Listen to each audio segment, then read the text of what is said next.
Good evening, everyone.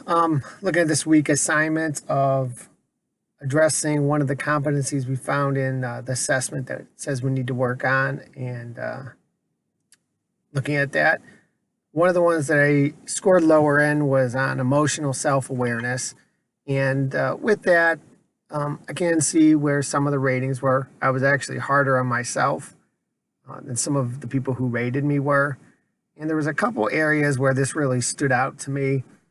The first one I've noticed over time, and as we look at relationships, you have them at work, you have them at home. And one of the areas I saw was the need sometimes for me to try to solve situations that just want to be talked about. And I'm sure some people out there can relate. You're at home and your wife or your significant other comes up with an issue and she just wants to talk about it. And being a chief, being a problem solver like I am in the fire service, my mind starts to take over. So you could do this, A, B, and C to get it finished. And where she's possibly not looking for a solution. She wants to talk about the situation to get it out of her mind so she can deal with it. And, my feelings are just to fix it, but I also have to understand why the people around me are making actions.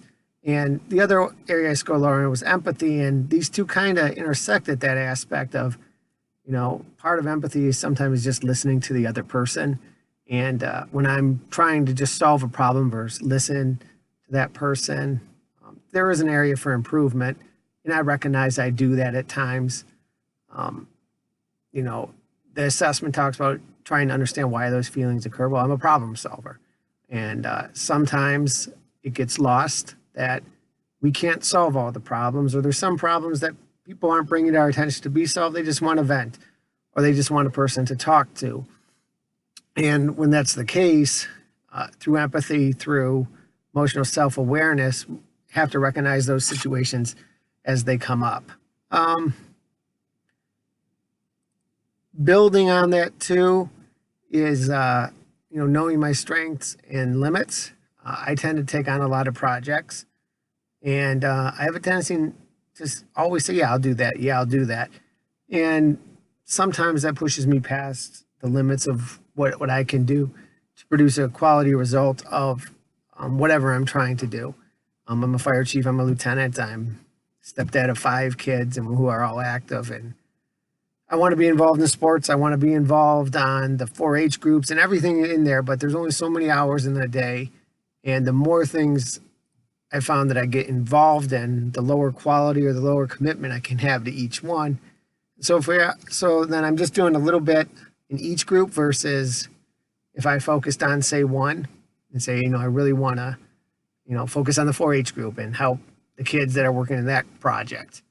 I can't do that because I'm looking at soccer, I'm looking at baseball, and I'm looking at gymnastics and all these other activities I could be a part of. So this is one I've already started to work on, and I used to be the union vice president of my full-time fire department. I was that for 10 years.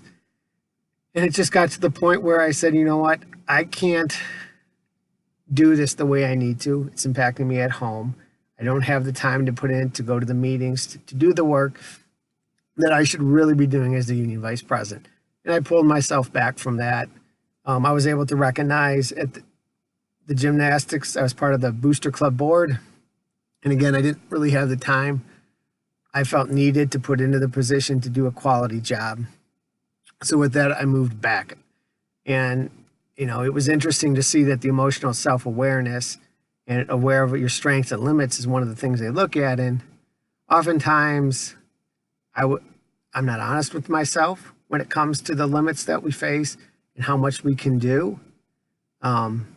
I'm the type of person, I'm sure most firemen are, yeah, we'll get that done. We'll get the job done. We'll add it. We'll get it.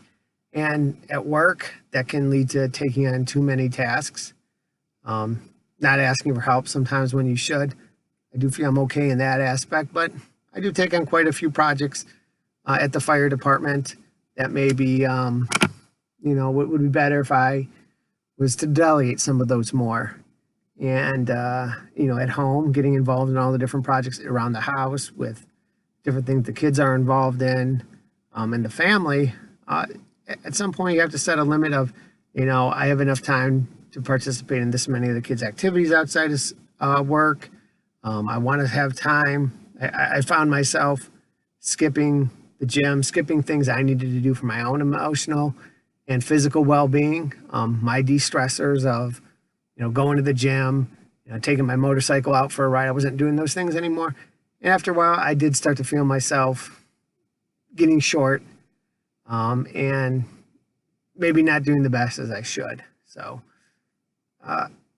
again, the two big takeaways I had this was, I do have to think of, limiting what I'm involved in and having honest self-assessment of, what can I do, what can I do, and if I can't do it, it's not a bad thing. It's just there's only so much time you can put into a project or a field and still be 100% dedicated. It's the old saying, jack of all trades, master of none, and I really don't want to be that. And the other big point I walked away with is sometimes understanding, the feelings and the best way to interpret them and use them as it relates to empathy, especially, when someone's in my office and they bring a problem, instead of interrupting that person, sometimes I need to just listen through the whole thing and say, okay, I understand where you're coming from. What do you want to do with this? And they may say, I just wanted to talk about it. Now that I've verbalized it, I know what I need to do, versus me interrupting and possibly, frustrating them more because they're just looking for a voice to listen. So that's the area I would say stood out in the survey that I need to look at. Self-awareness and being honest with myself, which I agree with. And I was actually, like I said, rating myself stricter than most of the people did. And then, making sure I move those self-awareness to have a better understanding of empathy. And yes, if you were wondering, I'm in my truck.